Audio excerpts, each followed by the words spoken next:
Dahil nga sa marami nagre-request about sa topic ng business permit, kung paano kami kumuha or nag-process ng business permit, is yan ang ating pag-uusapan dito sa video na ito, mga katindahan. Para sa ating mga subscribers, alam naman natin na itong RTW ni Madam Claire ay nakapwesto lang dito sa baryo or sa barangay. Ayan, kaya napakagandang example nito para doon sa mga nagsisimula pa lang magnegosyo at kinakailangan na rin mag-proseso ang kanya-kanyang business permit. For sure na ikutan na ng ating munisipyo, na tax map na, di ba? Kayo So, meron kasi tayong tatlong kategory, mga katindahan, na kinakailangang iproseso para magkaroon tayo ng business permit and certificate of registration. Ayan na nga. So, una nating ipoproseso, mga katindahan, ay DTI.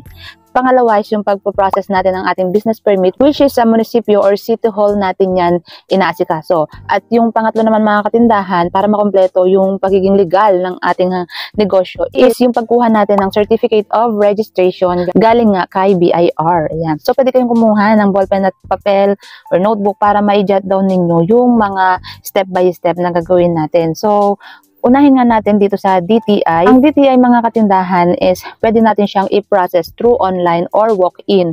Kami sa experience namin is walk-in yung ginawa namin, as in lahat ng proseso is ginawa namin siya ng walk-in. Hindi kami nag-online kasi hands-on kasi tayo, mga katindahan, para mas matutunan natin yung mga bagay-bagay. Dahil ito nga is isa sa mga ikinakabahala ng mga small business owners na kagaya natin, di ba? Yung pagkuha ng mga ganitong permit. Kaya naman walk-in talaga yung prosesong ginawa namin dito. So, magpo-proseso tayo sa DTI ng new business. Fill up lang tayo ng form for new business. And syempre, ilalagay natin doon yung lahat ng details natin. Kung sino yung owner, kung kanino natin pangalan yung business natin. Ayan. So, ito is yung sole proprietorship, mga katindahan na tinatawag individual. So, yung location nung ating negosyo, kung saan siya nakatirik, ganyan. So, ilalagay natin yun doon sa ating fill-upan. At ang pinakamahalaga dyan sa DTI, mga katindahan, is yung ating business trade name. Ayan. So, kailangan, mga katindahan, bago tayo pumunta doon, nakaisip na tayo ng at least 3 na business name na gustong-gusto, diba? Yung gusto nating ipangalan dyan sa ating tindahan. Naku, nung pumunta kami dyan, mga katindahan, naku, on the spot kami nag-isip. Kaya naman, meron kami, 3 yung pinrovide namin na business name. Yung first na nasa lista namin is hindi siya na-approve. Ibig sabihin, may gumagamit na nung pangalan na yon. So, yung pangalawa is, ito na nga, E&C Dry Goods Store. Kasi nga, yung E is yung sa Mr. Ko, Enrique, at yung C naman is si Madam Claire. O, diba? Kaya E&C, diba? Ang hirap nun. Ang hirap isipin nun. Pero talaga, mga katindahan, napaka-importante na dapat meron na talaga tayong business name na talagang napag-isipan natin ng bonggang-bongga. Dahil up until now, yung E&C para sa akin is parang hindi siya ganun ka-catchy sa mga tao dito, parang hindi nila recognize yung E&C. Kaya kung may pagkakataon man na baguhin yung ating name is, syempre mag-iisip tayo ano ba talaga yung madaling tatatak sa isipan ng mga tao, ganon. Para pag sakay sila ng tricycle, bababa sila sa tindahan natin. Yung tindahan natin is kilalang kilala, ganon. So kapag okay na, mga katindahan, na fill up na natin yung form for new business, is i-check na yan ng DTI kung okay na yung mga details, at saka lalong-lalo na nga sa trade name, yan, kung alin dun yung ma-approve. So, may babayaran lang tayo dyan, mga katindahan, para ma-release sa atin yung ating DTI permit. Diba? Nandun na yung ating trade name. So, after natin nga dyan sa DTI, mga katindahan, is magpo-proceed na tayo doon sa pagkuha natin naman ng business permit. Yan. So, take note lang, mga katindahan, na once na okay na tayo kay DTI, meron lang tayong 30 days para ma-process natin yung ating business permit and yung ating certificate of registration from BIR. Yan. So, paano nga ba tayo magpo-process ng business permit? Ang first natin gagawin, mga katindahan, is pupunta tayo sa ating barangay para kumuha noong barangay business clearance or barangay permit. Madali lang naman makakuha ng barangay business clearance, mga katindahan, since resident ka naman ng inyo doon sa barangay na inyong ang nasasakupan. Ayan, diba? So, napakadali lang makuha na yan. Pagka meron ka ng business clearance, pupunta ka na ng munisipyo, dalhin mo rin doon yung DTI permit and yung list of contract kung ikaw ay nangungupahan. Etong aming negosyo mga katindahan is ito naman ay sarili namin, hindi kami nangungupahan, so wala na kaming ganyan na list of contract. So kapag meron na tayo ng mga yan mga katindahan is pwede na nga tayong bumalik sa ating munisipyo or city hall para naman i-process natin yung zoning clearance sa zoning department, of course, fire, environmental, sanitary permit, and mayor's permit. Ayan. So, yun na yung process na gagawin natin. Once na tayo is nasa munisipyo na, yaan yung mga department na pupuntahan natin para makumpleto natin yung requirements para doon nga sa ating business permit. So, ano nga ba itong zoning? So, yan yung chine-check yung location natin. Kung wala bang obstacle sa daan, hindi ba tayo nakakaperwisyo, diba, sa residente nung ating lugar, i-check nila yung ating building or yung ating tindahan, kung safe ba yung pagkakatayo ng ating tindahan. Yan. At yun namang fire safety inspection natin mga katindahan yan, meron din pupunta dyan sa tindahan natin para i-check yung kable ng kuryente. Saka kailangan meron tayong fire extinguisher. Chine-check din nila yung expiration na yan mga katindahan. So dapat nakasabit siya mga katindahan yung ating fire extinguisher. Kailangan natin yan para hindi tayo magkaroon ng problema sa pagpapa-approve diyan sa fire safety inspection. So naman sa sanitary permit mga katindahan, ang kailangan natin dito is yung x-ray. So after nyan mga katindahan, kapag na-comply na natin lahat yan, pwede na tayong bumalik sa ating city hall or sa munisipyo para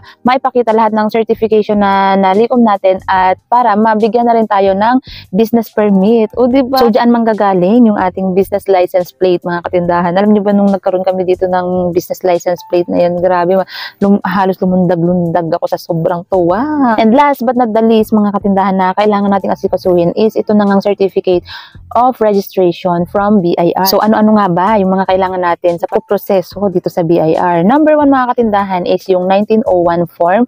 Meron yan dyan sa mismong BIR. Pag pumunta tayo sa lugar ninyo ha mga katindahan. So fill up lang tayo para sa ating TIN application. Dala na rin tayo ng ating mga government IDs. Yung clear siya mga katindahan na readable, na nababasa yung ating pangalan, buong pangalan, correct spelling, nandiyan yung ating address, ganyan, birthday, kasi diyan sila magbabase sa information na nakalagay sa ating valid ID. So after nyan mga katindahan is yung namang ating receipts or invoices yan. So available din naman yan sa kanila mga katindahan. Itatanong lang natin kung saan yung counter ng new business registration para ma-process natin. Meron lang tayo dyan ang babayaran mga katindahan na 500 pesos para doon sa ARF or yung annual registration fee at saka 30 pesos para doon naman sa documentary stamp tax. Pag na-process na natin yan mga katindahan is waiting na lang tayo doon sa certificate of registration para legal na talaga yung ating negosyo, di ba? By the way, mga katindahan, kailangan din natin yung ATP or yung authority to print. Yan. Tatanungin na rin natin mga katindahan kung saan ba yung accredited printing press nila para hindi na tayo mahirapan. Yung pag-print ng ating resibo, mga katindahan, is inaabot yan ng 2 to 3 weeks. So, nung sa amin na nung nagpa-print kami ng resibo is inaabot siya talaga ng, ng halos parang 3 weeks. Ang tagal talaga mga katindahan dahil bukod dun sa mga new registrant is marami ding mga renewal, ganyan, na nagpapaprint din dahil yung iba mga naubusan na ng resibo, diba? Kung halimbawa naman na may iikot sa ating tindahan na BIR tapos wala pa tayong maipakita na resibo, is consider naman nila yun kasi nga hindi naman ganun kabilis yung pag-release ng resibo. Lalo na kung bago pa lang naman tayo nagpa-process ng ating license. Diba? So yan mga katindahan, ganyan yung ginawa natin para makapag-operate tayo ng legal dito sa ating barangay. Diba? Yung iba nagtatanong kung kumuha pa raw ba kami ng business permit kahit nga nasa barangay lang naman yung location.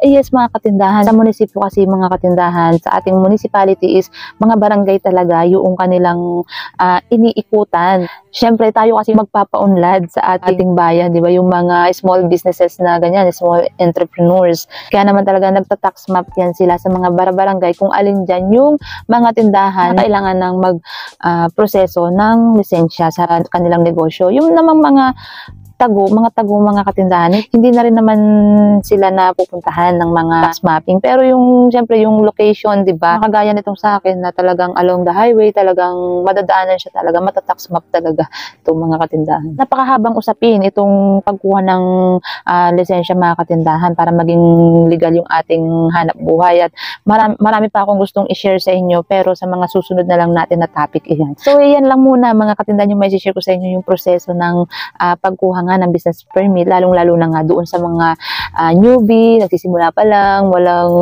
marami pang takot sa puso, ganyan, diba? Yan, huwag tayong mangamba dahil mas matuwa pa nga tayo dahil may guts na tayo para mag-improve, para mas mag-level up sa ating negosyo, diba? Nakaka-proud kapag nalagpasan natin, pag yung may naipaskill na tayo dyan sa ating harapan na, lisensyado ko, diba? Kahit may pumunta dito na mga mag-tax map, go, diba? Tax map, parang ano lang yung lisensya ng sa motor. Parang pag may lisensya, parang nasa ng mga pulis. Sige, sige.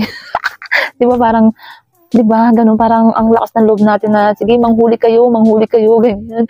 Malisensya ako, ganun, no, diba? So, yan lang mga katindahan for today's video.